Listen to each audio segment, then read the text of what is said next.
look at how illegal immigration affected crime in one state, Arizona, and the numbers are stark. In the state of Arizona, illegal immigrants are more than 2.5 times more likely to commit murder as U.S. citizens are. They're almost 3 times as likely to commit manslaughter, far more likely to be convicted of a sex crime against children, as well as armed robbery. Convicted illegal immigrants, 45% more likely to be gang members. Overall, young illegal immigrants break the law, and not just immigration law, the rest of the laws, at twice the rate of American citizens. So for at least one state, we know that illegal immigration is directly linked to higher crime rates. These numbers deserve honest discussion in the halls of power, not shrieks of bigotry and angry declarations that all immigrants are future Medal of Honor recipients.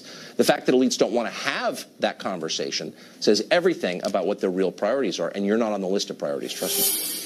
Attorney General Jeff Sessions oversaw the release of the DOJ terrorism report, and he joins us tonight. Mr. Attorney General, thanks for coming on. Good to be with you. So given these numbers, it does give new urgency, I think, to the immigration negotiations going on right now in Washington. You were involved in a number of efforts, I think in 06, 07, 13, to scuttle attempts at amnesty. And during that time, I remember you saying the Washington establishment supports any kind of border enforcement as long as it doesn't work. What did you mean by that? That's exactly correct. Anytime a proposal like a wall or to fix this idea that you can claim you're afraid to go home and you get to stay in the United States, or you have problems where we provide subsidies to people who come illegally, the more you subsidize it, the more you get of something.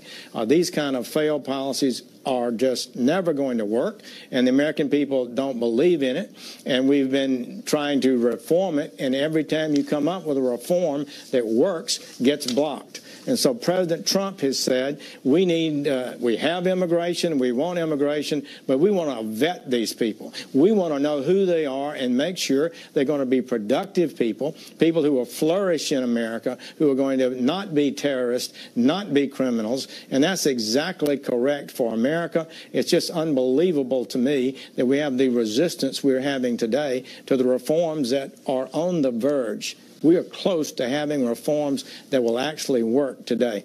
And that voters voted for, by the way, in 2016. The big issue in this election, Trump took it directly to the American people. It was a huge factor in his victory, yet the same crowd that fought for the amnesty before is still trying to scuttle good reforms today. So apparently, here are features of the proposal we're now looking at. It would fund just about 10% of the proposed border wall, about 70 miles out of 2,000.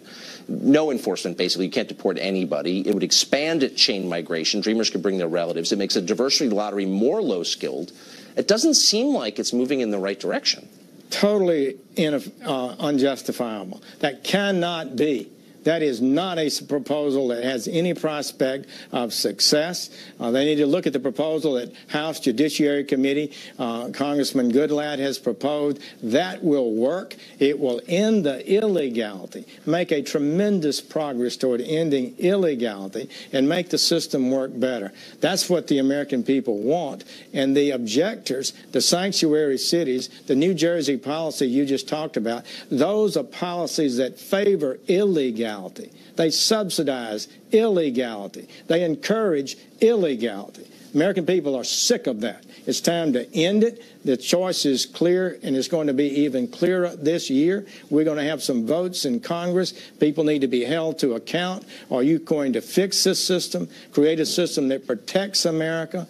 We know that, as you said, 73% of the people who've been arrested for terrorism came here, were born abroad. So if they had been properly screened and rejected, we wouldn't have had these attacks in our country. So someone I spoke to with direct knowledge said that in his meeting with the president on immigration, Lindsey Graham summed up his closing argument by reciting Emma Lazarus's poem from the Statue of Liberty. Not really a case that you'd expect Republicans to be making. Why aren't there more articulate Republican members of the Congress making the case that you just made? Well, I wish there were. Actually, I think people need to get focused on this. We are not against immigration. The president is not against immigration. What the American people want, have a right to, and what's good for America is a lawful system of immigration. And when we admit people to our country, we should be like Canada. We should evaluate them and make sure they're going to be lawful, they're not threats to us, they have the education and skills level to prosper in America, that's good for them and good for America. What good does it do to bring in somebody who's illiterate in their own country, has no skills, and is going to struggle in our country and not be successful? That is not what a good nation should do, and we need to get away from it. A good debate needs to be happening this year. The president is right on the lottery. That's ridiculous.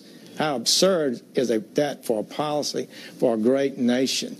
We need to tighten up on our admission of people from dangerous areas of the globe where we can't vet, where we have high numbers of terrorists that live in those areas. We should certainly be more careful and limit that kind of immigration. Mr. Attorney General, when you left the Senate,